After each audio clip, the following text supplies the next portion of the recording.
Hello friends, this is Sanjay. This is part 2 of the series where I am covering interpretation of statutes and the principles of legislation as per the standard LLB syllabus.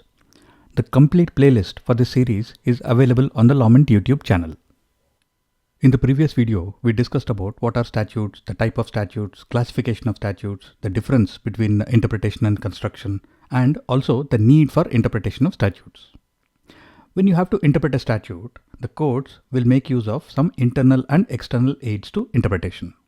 What are these aids? Aids are things that help or assist in any task. For example, tools like a spanner or a screwdriver are the aids that you will use in repairing something.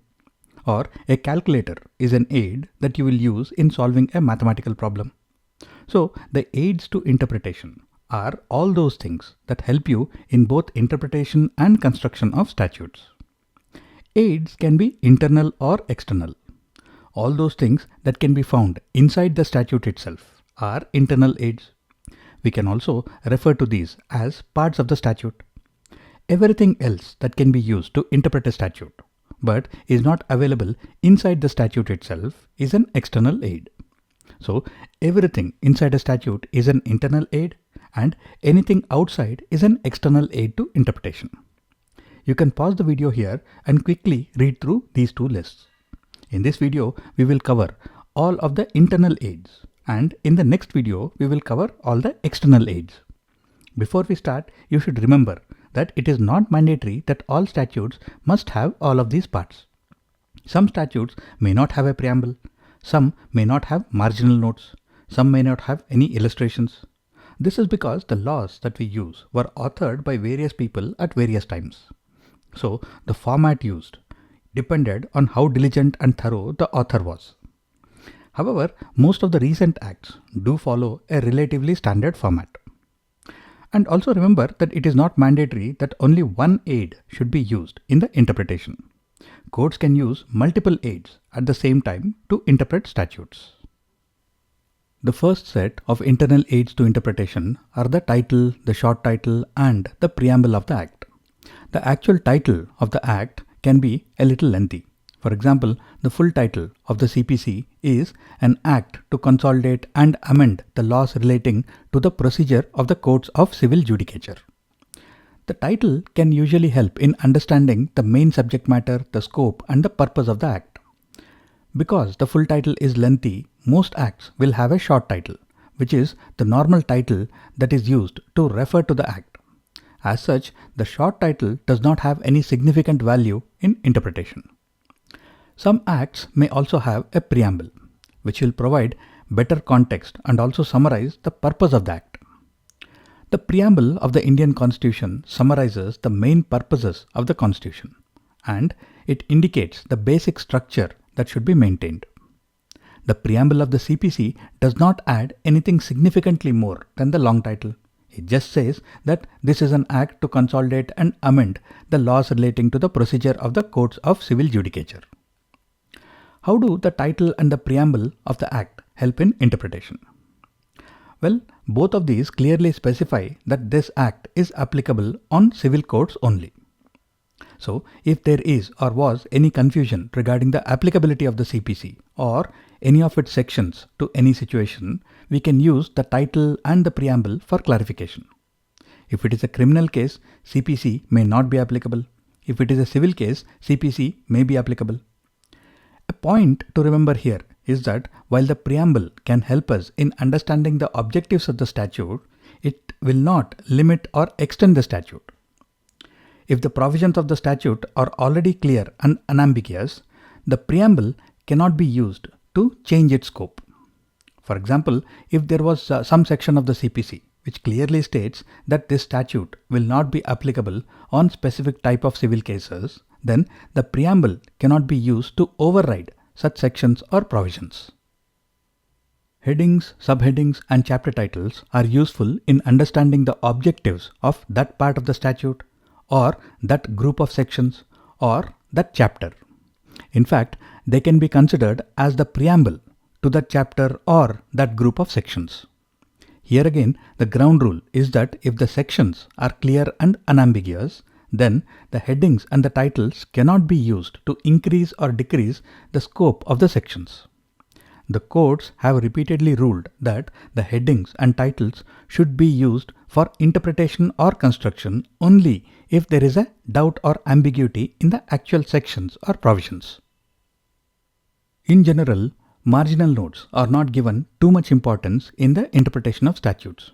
However, they are useful in some situations. For example, if the words of a section are open to more than one interpretation, then marginal notes can sometimes be used to resolve the ambiguity or to reinforce an interpretation. Or if a section is very complex, then the marginal notes may be used to understand the overall context of the provision.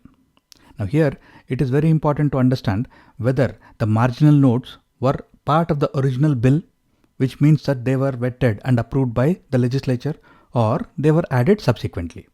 If they were part of the original bill, it means that the legislature reviewed these marginal notes as well. So the marginal notes will have more importance. But if they were subsequently added after the Parliament passed the Act, then the marginal notes will have very minimal impact in the interpretation of statutes. Definitions and interpretation clauses are very important since they define the terms used in the statute, and they help in significantly reducing the ambiguity about the application of the statutes. Definitions or interpretations can be restrictive or they can be expansive. For example, a restrictive definition may say that the term car means a four-wheeled car only, and an expansive definition may say that the term car includes vehicles with any number of wheels. So, cars with 3, 4 or 6 wheels are also covered by the statute. Illustrations are examples which show how the statute can be implemented. They are not part of the law itself, but they can help in explaining what the law means by showing how it might be applied in a real-life situation. Here, the illustrations are helping us understand that if A says this, then this is how the statute will be applicable. But if A says this, then this is how the statute will be applicable. Illustrations cannot increase or decrease the scope of a section. Exceptions tend to narrow down a broad general section. They specify situations when an otherwise general rule does not apply.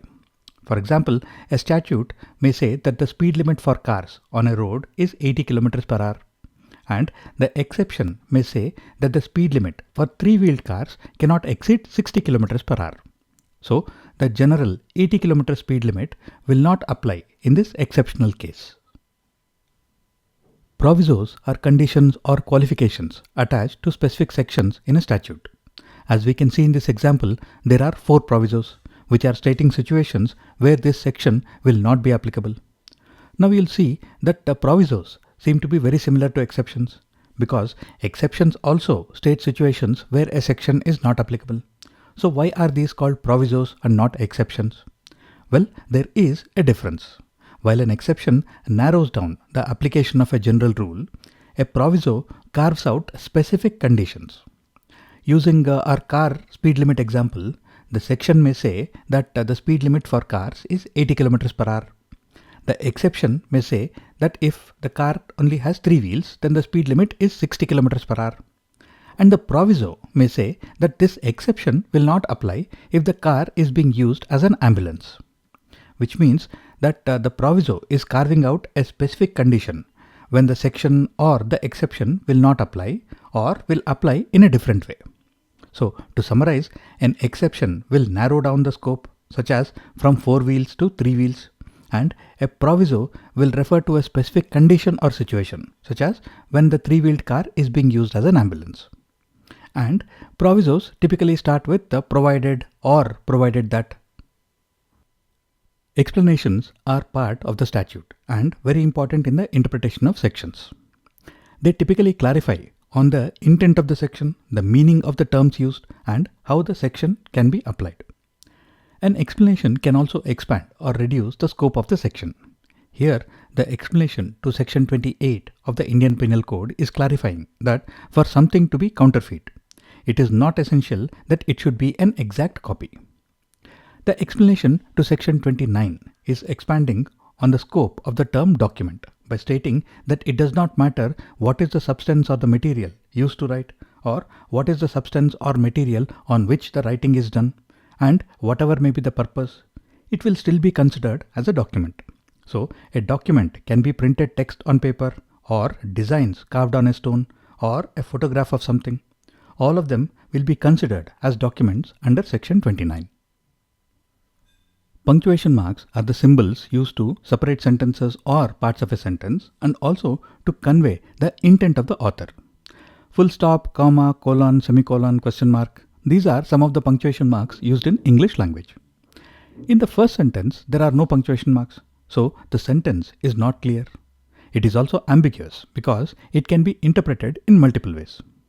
In the second sentence, the author is stating that he is going and he is asking the second person if he is coming.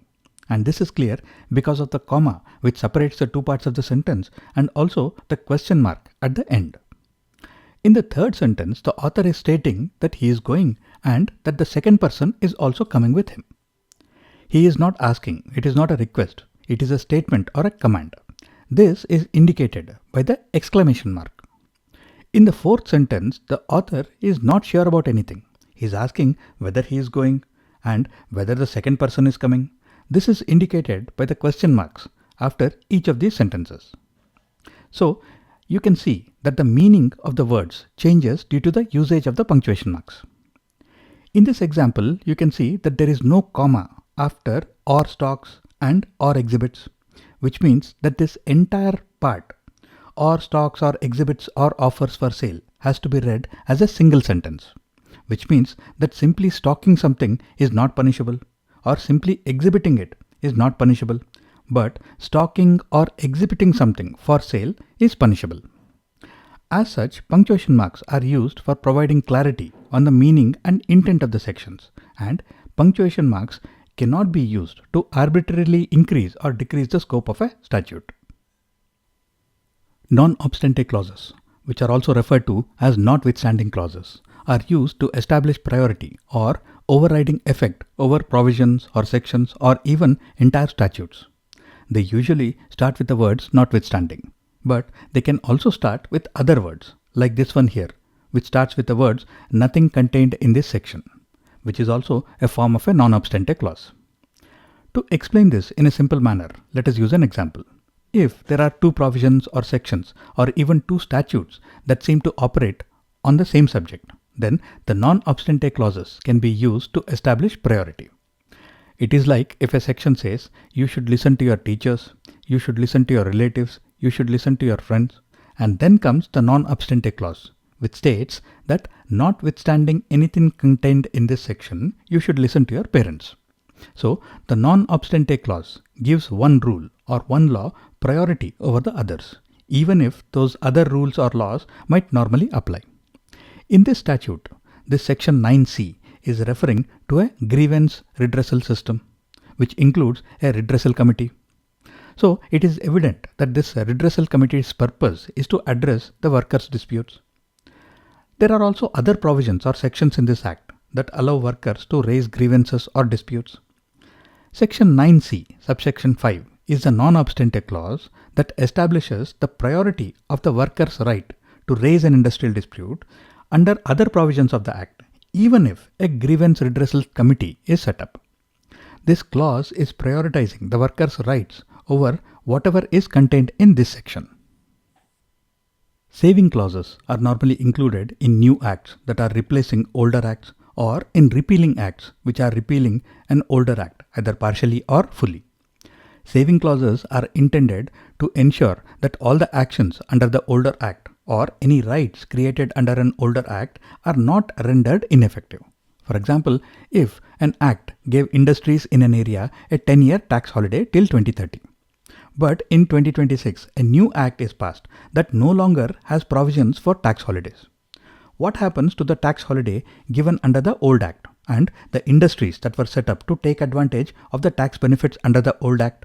Well, this is where the saving clauses are added in the new act, stating that any tax holidays or tax benefits allowed under the old act will remain valid till their expiry.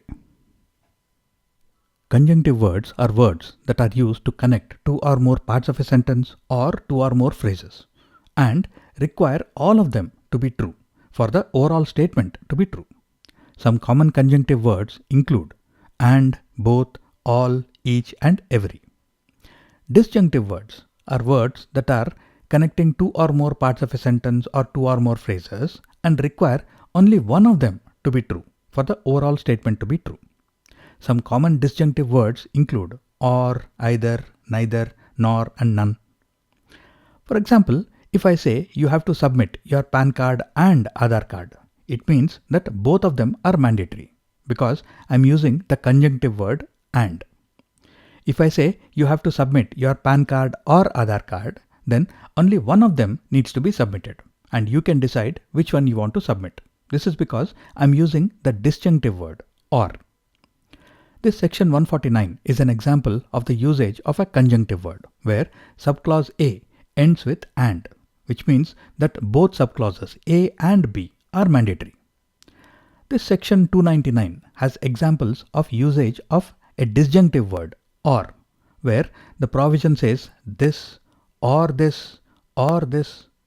which means that only one condition needs to be met.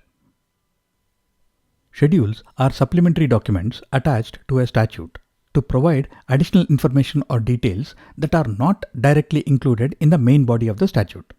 For example, the Constitution talks about the union list, the concurrent list, and the state list of subjects on which the union, the state, or both can legislate. But the actual contents of the lists are not in the article itself. They are included in the 7th schedule, which is around 15 pages in length. Similarly, many statutes have schedules where they provide extra information that helps clarify and give additional details. Since they provide more details and are referenced in the relevant sections or provisions, schedules are normally considered as an integral part of the statute itself. If there is a conflict between the provision and the schedule, then the provision will have to be considered as authoritative. Annexures and appendices are similar to schedules in some ways. But the key difference is that annexures and appendices are usually not referenced in the sections or provisions, and they are more procedural in nature. For example, annexures may include things like forms or formats or additional instructions. Though they are not as important as schedules, annexures and appendices can still provide some context and some help in understanding the details of a statute. This table helps us get clarity on the differences between schedules, annexures, and appendices. Schedules provide detailed information or lists essential for the provision. Annexures provide supporting documents or technical specifications, and appendices provide additional information or context. Schedules are normally considered to be an integral part of the document itself. Annexures are not integral, and appendices are mostly supplementary information only. Schedules are normally referenced in the section or in the provision, like Article 256 of the Constitution references to the 7th schedule of the Constitution. Annexures and appendices are normally not referenced.